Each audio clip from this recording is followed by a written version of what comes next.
Good morning प्यारे बच्चों, कैसे हो आप सब लोग। आई होप सभी बहुत अच्छे होंगे और बहुत अच्छे से छुट्टियों के मज़े भी ले रहे होंगे। तो बच्चा, आपकी वर्कशीट आज से शुरू हो गई है। सबसे पहली बात, क्लास सेवेंथ वाले बच्चे आ गए हैं क्लास एट्थ में, सो वेलकम स्टूडेंट्स। एंड तो चलिए स्टार्ट करते हैं अपनी आज की वर्कशीट। 5 अप्रैल है, वर्कशीट नंबर 1 है, चैप्टर है आपका, कौन सा चैप्टर है? रिसोर्सेज। तो रिसोर्स क्या होता है बेटा? रिसोर्स का मतलब कोई भी ऐसी चीज जो इंसान की जरूरत को पूरा करती है। तो आप कहेंगे मैम क्या ये पेन एक रिसोर्स है? बिल्कुल है। क्यों? क्योंकि हमें लिखने पढ़ने के काम आता है, तो ये रिसोर्स है। मिट्टी, मिट्टी से अगर मिट्टी के बर्तन बनते हैं, मिट्टी से ईंटें बनती हैं, तो क्या वो रिसोर्स है? बिल्कुल, वो भी रिसोर्स है। ठीक है। तो अब हम बात करेंगे किसकी? रिसोर्सेज की ही बात करेंगे। रिसोर्सेज कैसे बनते हैं, किस तरीके से चेंज होती हैं चीज़ें रिसोर्स में, ये सब देखेंगे। तो चलिए अपनी वर्कशीट को स्टार्ट करते हैं। सबसे पहले आपको एक एक्टिविटी करनी है। लुक अराउंड यू, अपने आसपास देखिए। List all the substance of your surrounding in the following table. जो भी आपके सराउंडिंग के सब्सटेंस हैं वो लिख दीजिए यहाँ पे। तो कहता है substance use for making house. House को बनाने के लिए आपको क्या चाहिए होता है? देखो, अगर विंडोज की बात की जाए, डोर, ठीक है, विंडो, ये वुड से भी बन सकती हैं, ठीक है, दोनों। और किससे बन सकती है? आयरन से भी बन सकती है, जो लोहा होता है, ठीक है, आयरन से भी बन सकती है। देन अगर बात करें जो स्टील होता है, स्टील की भी बहुत सारी चीजें होती हैं घर में, ठीक है, तो ये लिखेंगे। अब बात करते हैं लिविंग रूम सब्सटेंस की। तो बेड बनता है वुड से, तो यहाँ पे लिविंग रूम की लिख लेंगे, यहाँ पे लिखेंगे आप लिविंग रूम, क्योंकि वहां पे छोटा स्पेस पड़ रहा है। लिविंग रूम की चीजें, जैसे कि क्या क्या होता है लिविंग रूम में? बेडशीट होती है। बेडशीट होती है, किससे बनती है? कॉटन से भी बनी होती है और अलग अलग प्रकार से बनी होती है। समटाइम वूलन से भी बनी होती है। सर्दियों में जो बेडशीट हम यूज़ करते हैं वूलन से यूज़ करते हैं, तो वूलन भी लिख सकते हैं यहाँ पे। फिर लैंप होता है, कई लैंप होते हैं, लोहे के होते हैं, आयरन के होते हैं, और कई जो होते हैं प्लास्टिक के भी होते हैं, ठीक है। देन फिर आपका मिरर होता है, ठीक है, शीशा जिसको बोलते हैं, तो ग्लास से बना हुआ होता है, ठीक है। लिविंग रूम में ये हो गया हमारा। फिर यहाँ पे इसने और क्या पूछा है? लिविंग रूम के साथ इसने बोला वॉशरूम, ठीक है, तो यहाँ पे देखेंगे वॉशरूम भी बोला हुआ है। वॉशरूम पे चलेंगे, वॉशरूम का देखेंगे। वॉशरूम में क्या क्या होता है, ऐसे लिख देंगे इस टेबल में। वॉशरूम में हमारा क्या होता है? टूथ ब्रश होता है। किससे बना होता है बच्चा? प्लास्टिक से बना होता है, ठीक है। और और क्या होता है? हमारा मग होता है, ठीक है, बकेट होती है। मोस्ट ऑफ द चीज़ें श्योरली प्लास्टिक से बनी होती हैं, प्लास्टिक से बनी होती हैं। Okay, fine. देन अगर बात की जाए हमारी यहाँ पे और क्या क्या चीज़ें होती हैं, ये तो हमारी होगी लिविंग रूम की। अब बात करते हैं किसकी? फूड वी ईट, मतलब जो हम खाना खाते हैं, ये लिख लेंगे आप। किचन की होगी हमारे, लिविंग रूम की होगी, बेड की होगी। अब किचन की रह गई, ठीक है। किचन की और किचन वेयर और वॉशरूम। देन वॉशरूम की तो हो गई, किचन की लिख लेते हैं। लिविंग रूम की हो गई, किचन की लिख लेते हैं, किचन की लिख लेंगे यहाँ पे, किचन। तो लिख दीजिए प्लेट जो होती है, प्लेट हो गया, स्पून हो गया, एंड आपका जो रोलिंग पिन होती है, रोलिंग पिन, रोलिंग पिन होती है बेलन, रोलिंग पिन, या फिर रोलिंग बोर्ड जो होता है चकला। रोलिंग पिन होती है बेलन, जो कि वुड से बनी हुई होती है, और ये दोनों स्टील से बने हुए होते हैं, ठीक है। किचन का भी हो गया। और भी चीज़ें आप किचन में लिख सकते हैं अगर आपको याद आती हैं तो, ठीक है। फिर यहाँ पे बस जस्ट हमें एक एक्टिविटी कंप्लीट करनी है। यहाँ पे ग्रो नेचुरली राइस जो है, और लाइक वेजिटेबल्स, वेजिटेबल्स खाते हैं आप, ठीक है। और क्या खाते हैं? चपाती खाते हैं, ठीक है, वीट खाते हैं, फ्रूट्स खाते हैं, ये सारी चीज़ें लिख लेंगे। अब type of cloth we wear, cotton की शर्ट पहनते हैं, कॉटन की हम जो आपके वो होते हैं पजामाज होते हैं, टी शर्ट होते हैं, ठीक है, कुर्ता होता है, वो सब पहनते हैं। फिर जीन्स पहनते हैं, ठीक है। तो इस तरीके से आप बहुत सारी सलवार सूट पहनते हैं, ठीक है, सलवार सूट पहनते हैं। तो इस तरीके से आप टाइप ऑफ क्लॉथ आप लिख सकते हैं। नायलॉन के होते हैं, नायलॉन के होते हैं। तो टाइप ऑफ क्लॉथ्स आप यहाँ पे लिख लेंगे। Any other substance, fossil fuels में क्या क्या लिखेंगे, यहाँ पे आप लिख देंगे फॉसिल फ्यूल्स में पेट्रोल दिया हुआ है, यहाँ पे आप लिख देंगे कोल लिख देंगे, नेचुरल गैस लिख देंगे, नेचुरल गैस लिख देंगे, पेट्रोलियम लिख देंगे। ठीक है, ये चीज़ हो गई हमारी। अब क्या करेंगे, रिसोर्स का मैंने आपको क्या बताया, कोई भी ऐसी चीज जो हमारी जरूरत को पूरा करती है वो क्या कहलाती है, रिसोर्स कहलाती है। Now categorise some of the substance into two group. इसको समझते हुए करेंगे यहाँ से, ठीक है, मैं आपको समझाऊंगी। फिर आप यहाँ से करेंगे, wait a second, one sec, okay fine. तो यहाँ से कर देंगे हम इसको जोड़ो, एक सेकेंड, ओके, देखो, ठीक है। तो ये हमारा क्वेश्चन आ गया। Now categorise some of this substance into two group. तो हमारे जो सब्सटेंस है, सब्सटेंस हैविंग इकोनॉमिक वैल्यू, यानी कि जो इकोनॉमिक वैल्यू का मतलब होता है जिनको बेच के या फिर जिनसे हम कुछ पैसा कमा सकते हैं, जिनको बेचा जा सकता है, जिनसे हम कुछ पैसा कमा सकते हैं। जैसे लकड़ी है, कोयला है, पेट्रोलियम है, स्टील है, इन सबकी इकोनॉमिक वैल्यू है ना। अगर हम वुड से क्या करेंगे, फर्नीचर बना लेंगे।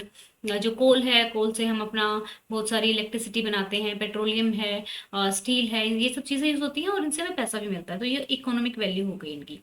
Substance not having economic value. अब आप एक सुंदर फूल देख रहे हो, अगर आपने फूल का एक बगीचा लगा रखा है तो उसकी कुछ वैल्यू है, आप फूलों को बेच रहे होगे। लेकिन एक सिंगल फूल पार्क में लगा हुआ है, सबके लिए लगा हुआ है, तो उसकी तो कोई इकोनॉमिक वैल्यू नहीं है। तो पार्क हो गया, ब्यूटीफुल सीनरी हो गई, वाइल्ड लाइफ हो गई हमारी, तो ये सारी इनकी कोई इकोनॉमिक वैल्यू नहीं होती है। ठीक है, अब चलते हैं नेक्स्ट क्वेश्चन है ये आपका, do you believe that both are important. तो कह रहा है कि इकोनॉमिक और नॉन इकोनॉमिक, क्या आपको लगता है कि दोनों इंपॉर्टेंट है हमारे लिए। हाँ, दोनों इंपॉर्टेंट है। क्यों इंपॉर्टेंट है, क्योंकि देखो, चलो ठीक है भाई, हमें बिजनेस करना है, लेकिन अल्टीमेटली रहना तो हमें एनवायरनमेंट में है। और अगर हमारा एनवायरनमेंट सुंदर होगा, क्लीन होगा, तो हमारी हेल्थ को बेनिफिट मिलेगा, हमारे मूड को बेनिफिट मिलेगा, हम खुश रहेंगे। तो आप कैसे लिखेंगे, ये कर देंगे, बोथ, ये बी कैपिटल कर लेना, both are important and satisfy human needs. ठीक है, बोथ क्या करते हैं, इंपॉर्टेंट है और क्या करते हैं, सेटिस्फाई करते हैं ह्यूमन। अब इसने पूछा था रीजन भी आपको देना है, give reason. For example, clean environment do not have economic value.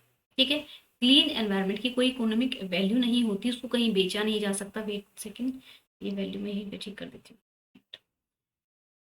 इसकी कोई क्लीन,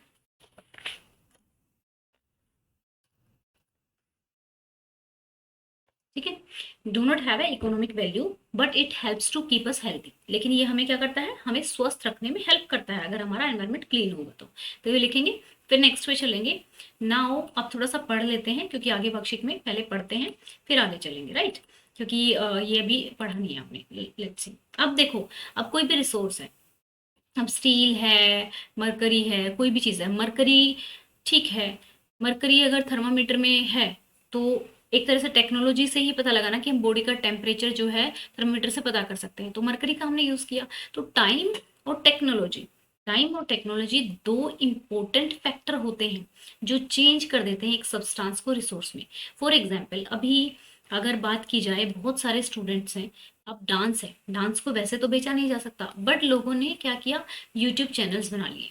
ठीक है, तो अब उन यूट्यूब चैनल से काफी पैसा आ रहा है ना। तो क्या हुआ, ये तो कह सकते हैं ना कि अब टाइम के अकॉर्डिंग, अब जैसे किचन में मम्मियाँ जो काम करती थी, हमारे लिए जो काम करती थी, खाना बनाती थी, उस टाइम पे उसकी इकोनॉमिक वैल्यू नहीं थी, हम घर पे खाना खाते थे। लेकिन अब वही किचन के जो टिप्स हैं वो यूट्यूब पे वीडियो बना के डाल देती है। तो क्या हुआ, एक तो टाइम, यानी कि टाइम चेंज हो गया, और दूसरा टेक्नोलॉजी ने हेल्प की, स्मार्टफोन्स ने हेल्प की। ठीक है ना। और तो अब जैसे मेडिसिनल प्लांट की बात की जाए, जो फॉरेस्ट में है, बहुत सारे ऐसे प्लांट्स हैं जो मेडिसिनल होते हैं, जिनसे दवाइयाँ बनती हैं। अब वो फॉरेस्ट में जब तक लगे हुए हैं तो ठीक है, कोई वैल्यू, इकोनॉमिक वैल्यू नहीं है। लेकिन उनको तोड़ के कंपनियां जब मेडिसिन बना रही हैं, दवाइयाँ बना रही है, तो उनकी वैल्यू हो गई। तो अब दवाइयाँ बनाने के लिए टेक्नोलॉजी की जरूरत पड़ी, तो इसीलिए क्या हो गया, time and the technology are the two important factor. Even human भी इम्पोर्टेंट फैक्टर है, क्योंकि वो खुद क्या करता है, वो खुद भी तो वही तो यूज करता है टेक्नोलॉजी को। ठीक है, अब चलते हैं टेक्नोलॉजी पे। It is application of the latest knowledge, skill in doing और मेकिंग द थिंग। ठीक है, मतलब लेटेस्ट नॉलेज को हम जब यूज करते हैं, टेक्नोलॉजी वही होती है चीजों को करने के लिए। अब पेटेंट होता है कि भाई कोई चीज मैंने कोई तरीका इवोल्व किया, ठीक है, भाई कोई चीज़ मैंने बना दी, वो मेरा आइडिया है, तो मैं उसको पेटेंट करा लूँगी गवर्नमेंट में जाके, ये आइडिया कोई और यूज़ नहीं कर सकता, तो वो मेरा एक्सक्लूसिव राइट हो गया कि मेरा राइट है इस आइडिया के ऊपर। ठीक है, तो चलिए अब करते हैं इसके क्वेश्चंस। आई होप सो समझ में आ गया होगा। ठीक है, थर्ड है हमारा question. Now ask your Elder family members about a few substance. आपको कुछ सब्सटेंस के बारे में पूछना है अपने जो फैमिली मेंबर्स हैं उनसे, कि ऐसे कौन से सब्सटेंस हैं जो वो उस टाइम पे नहीं यूज करते थे, which you are using now but were not available when they were of your age, जब वो आपकी एज के थे। My elder family members didn't have laptop, video games and smartphone in their time। ठीक है, आप लिख सकते हैं जब वो आपके एज से थे। अब चलते हैं, try to think what made it possible. अब इस चीज़ को, मतलब ये जो चीज़ें हैं, रिसोर्सेज हैं, किस चीज़ ने इसको पॉसिबल बनाया कि अब हमारे पास लैपटॉप भी है, वीडियो गेम्स भी है, स्मार्टफोन भी है। Time and technology made it possible. तो देखो, दो ही वर्ड याद करने हैं। फिर है आपकी next activity, based on your observation of the above activity answer the following questions. Number 1 question है, according to you what are the main feature of substance becoming a resource. आपको कैसे पता लगेगा कि वो एक रिसोर्स बन गया है, तो आप क्या लिखेंगे, यूटिलिटी, यानी कि उसका कुछ यूज होना चाहिए। ठीक है, यानी कि कुछ उसकी उपयोगिता होनी चाहिए, हम उसको किसी चीज में यूज कर सकते हैं और वो हमारी जरूरतों को पूरा कर सकता है। यूटिलिटी, दो वर्ड याद रखने, यूटिलिटी और यूजेबिलिटी। ठीक है, is what makes an object और अ सब्सटेंस अ रिसोर्स। ठीक है, अब चलते हैं नेक्स्ट पे। What are the factor which change substance into a resource? ऐसे कौन से फैक्टर हैं जो क्या करते हैं, सब्सटेंस चेंज करते हैं किसको? What are the factor substance को रिसोर्स में चेंज करते हैं? डेफिनेटली क्या है, टाइम है, टेक्नोलॉजी और ह्यूमन है। अब उसने पूछा है आपको एग्जाम्पल भी बताना है। तो with the time new technology evolve, evolve का मतलब होता है बनना, नई टेक्नोलॉजी का डेवलप होना, like smartphone which made possible to study online. ठीक है, हम इस तरीके से लिख देंगे। ओके, अब चलते हैं नेक्स्ट क्वेश्चन पे। क्वेश्चन नंबर 3 है, ध्यान से करते हुए चलेंगे। ठीक है ना, categorise the substance you listed in your table 1 into substance we obtain from the nature. Okay, हमें इस ये आपका क्वेश्चन है, substance obtain from a nature, ये राइट, सब्सटेंस जो आपको ऑब्टेन हुए हैं नेचर में से, तो नेचर वाले जो हैं ये लिख देंगे आप, कौन कौन से हैं, वुड, पेट्रोलियम, कोल और कॉटन भी लिख सकते हैं, ये नेचर से ही मिलता है हमें कॉटन, यहाँ पे कॉटन। ठीक है, substance which are made by us, जो हमारे द्वारा बनाए जाते हैं, लिख सकते हैं आप, कार है, बिल्डिंग है, डोर हो गया, विंडो हो गया, बेडशीट हो गई, स्टील हो गया, ये हम खुद बनाते हैं। ठीक है, तो ये थी हमारी आज की वर्कशीट। आई होप सो आपको अच्छे से समझ में आई होगी, और अगर कोई डाउट है तो कमेंट करके पूछ सकते हैं। बाकी अगर आपको वीडियो अच्छी लगी है तो प्लीज़ वीडियो को लाइक कीजिएगा, क्योंकि मुझे अच्छा लगता है, एंड कमेंट करके भी मुझे बता सकते हैं कि आपको वीडियो कैसी लगी है। और अगर अभी तक आपने चैनल को सब्सक्राइब नहीं किया है तो सब्सक्राइब कर लीजिएगा। Thank you, have a nice day, may God bless you.